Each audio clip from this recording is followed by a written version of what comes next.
Hi, I'm very sorry that I can't be with you today. It does seem to be an excellent conference, and I do congratulate the University of London International Programmes, the Observatory for Borderless Education, and also the Leadership Foundation to come together and host this conference on MOOCs.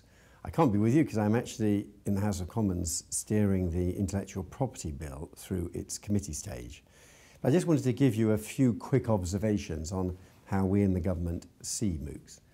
And there has been a change in the mood, I think a recognition that MOOCs are not automatically the answer to every problem in higher education, and the requirement that MOOCs be of high quality, and if people have a poor quality education experience from a MOOC, that can put them off. But I continue to believe that MOOCs are a very significant development, and their significance comes in several ways. I think for those of us who care about the quality of higher education and education more generally, the potential for the education analytics that come out of MOOCs is enormous, because you can follow someone as they learn or interact, almost literally keystroke by keystroke, and observed where in a maths course or whatever, where people get stuck, where it takes them longer, if there's a pattern of people making a similar mistake, how you can design learning materials to help them through that. So I do think that the enrichment of education by this type of analysis is one of the great prizes from MOOCs, and of course at the Open University they're very strong in education analytics.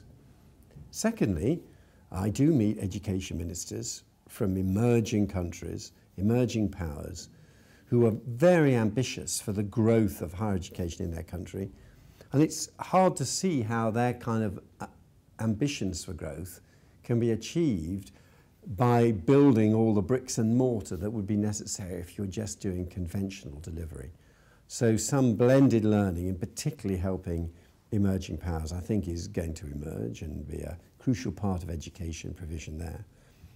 And that links to the third point, that this is one of the ways in which Britain can both help meet the surge in global demand for education, and also it could perhaps be a way of recruiting people back into more conventional learning. There will be young people online learning physics or maths or subjects in the arts and humanities as well in their home country, who will first form a view about the relative merits of British or American or Australian universities through the quality of their online presence.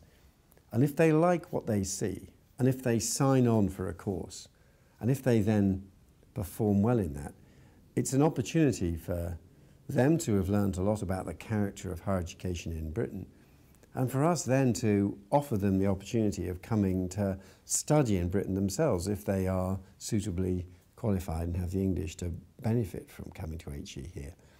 So I think in different ways we're going to see MOOC as part of blended learning. I think there will be people who are both learning through online presence and also learning by physically sitting in seminars, and it might be that it includes people then coming physically to study in Britain. But I remain convinced that MOOCs are a very important educational development.